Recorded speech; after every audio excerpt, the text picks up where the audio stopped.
விஜயோட பேச்சு mister Modi uncle முதலமைச்சர் ஒரு அரசியல் கட்சி இயக்கத்தை நிறைவேற்றிக் கொண்டிருக்கிற தலைமை பொறுப்பில் வந்தார்கள். அரசியல் நாகரிகம் கருதி அனைவரையும் ஒரு சேர கருத்தாக பேச வேண்டும். அவருடைய பேச்சில் சில பேச்சுகள் ஏற்றுக்கொள்ளக்கூடிய இல்லை.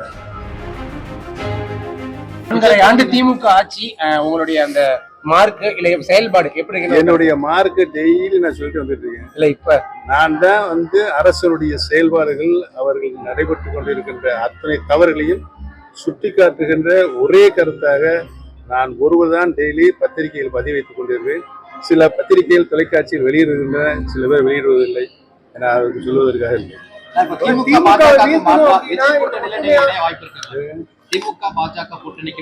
என்னை பொறுத்தவரையில் அனைத்து இந்திய அண்ணா முன்னேற்ற கழகம் தான் தமிழகத்தில் ஆட்சி செய்ய வேண்டும் என்ற சூழ்நிலை ஏற்பட்டால் தான் நான் அந்த விஷயத்தில் தான் இருந்து நான் என்னுடைய வாக்குகளை கேட்பதனுடைய வேற யாருக்கும் என்னுடைய வாக்குகள் என்னுடைய கருத்தாக வெளிப்படுத்த மாட்டேன். ஆனா தேர்தல் காலத்துல அதிமுகவே கிடையாது, திமுகவும் தமிழக வெற்றி கழகம் மட்டும்தான் இருக்குன்னு விஜய் மீண்டும் மீண்டும் திட்டவட்டமா சொல்லிட்டு வராரு. அவருடைய எல்லா கட்சியும் இங்க இருக்க அரசியல் கட்சி எல்லாரும் நாங்களே முதலமைச்சராக நாங்களே சொல்லிட்டு வராங்க. இதை நம்ம மறுக்க முடியுமா? மறுக்கின்ற கடமை மக்களிடம் இருக்கிறது, வாக்களிக்கின்ற கடமை மக்களிடம் இருக்கிறது.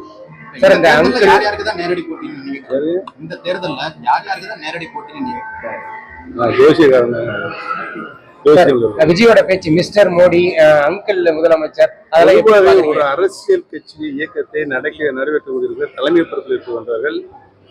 அரசியல் நாகரிகம் கருதி அனைவரையும் ஒரு சேர கருத்தாக பேச வேண்டும். அவருடைய பேச்சில் சில பேச்சுகள் ஏற்றுக்கொள்ளக்கூடிய இல்லை.